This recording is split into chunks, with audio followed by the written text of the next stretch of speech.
Whoa, it's Wulzy. Welcome to my favourite levels of March 2021. First things first, I have to apologise for the delay in releasing this list. Obviously, I took a break from everything, but it means a lot to still see engagement on the channel. Appreciate that.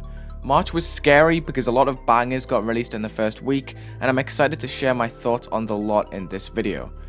Pink Sunrise. Wictord 1 has been consistently pumping out high quality modern levels for a hot minute, but Pink Sunrise seriously takes the cake, with the smoothest transitions and movements that I have ever laid eyes on in this game, as if it's not even in the game. The colour scheme is consistent and refined so well, which allows for plenty of detail inside the blocks without looking clustered whatsoever when paired with the decoration outside. A lot of the tones inside the blocks are very similar, yet the block as a whole contrasts with the background and makes the gameplay easy to read. This level is extra long and features some futuristic visuals with floaty text and flashy background visuals that keep interest despite the level appearing similarly for the whole extra long duration. The level progresses from a nice light background to a neat and eye-catching gradient at the end, which is satisfying to reach in normal mode. The structuring in some of the later parts are remarkable, how the grey space wraps around the purple space using a lot of slopes and making you feel enclosed, which is complemented by a few squashy movements that push inwards from the top and bottom. All round, this level is incredibly solid and has very few flaws, and honestly it's my favourite level to be released this year.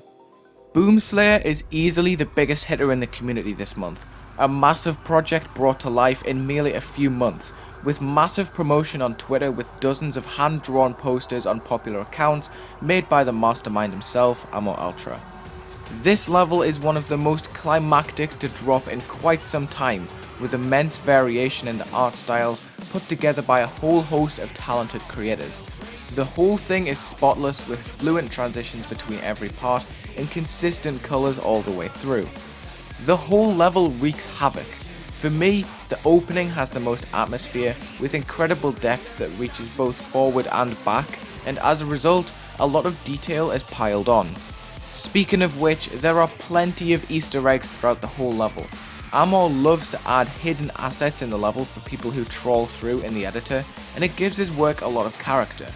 The boss fight in this level has some incredible animation, especially in the black and white ending phase.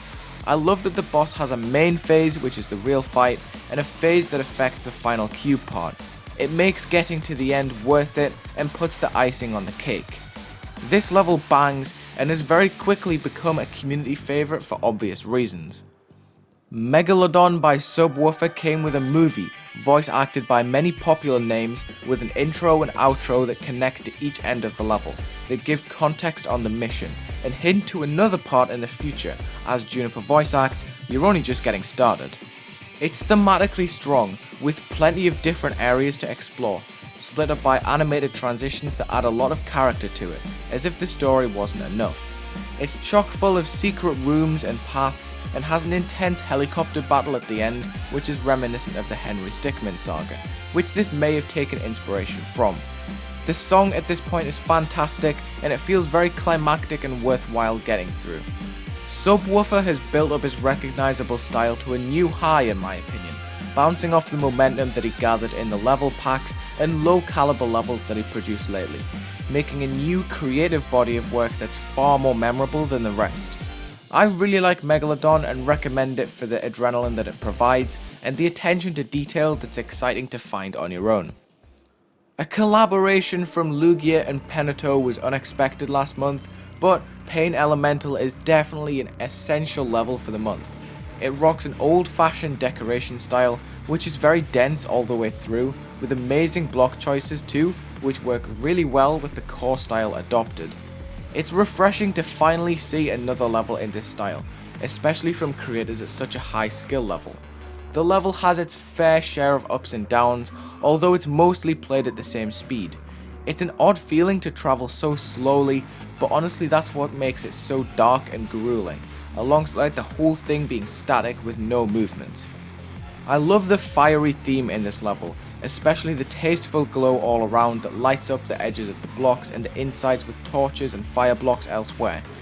The wave part in the middle is made very eerie because it's so dark and the edges are illuminated so much. which builds up a lot of tension for what's to come later on. On the level's last legs, Penuto continues the rigid feel with slightly different flow in the gameplay through more ups and downs. This is fitting because the song takes a massive turn here and the background lightens up. The progression is clear to see from start to finish since the level opens up in complete darkness. Tuffy's levels are always special. Chapel is heaven themed, beginning with dreamy atmosphere and colours which draws you in and gives you a false impression of safety.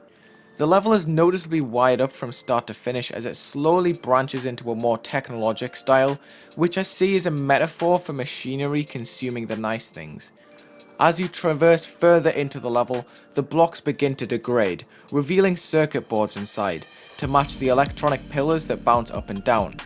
This level is themed perfectly, as it shows you certain assets, then adds twists to them as you go on.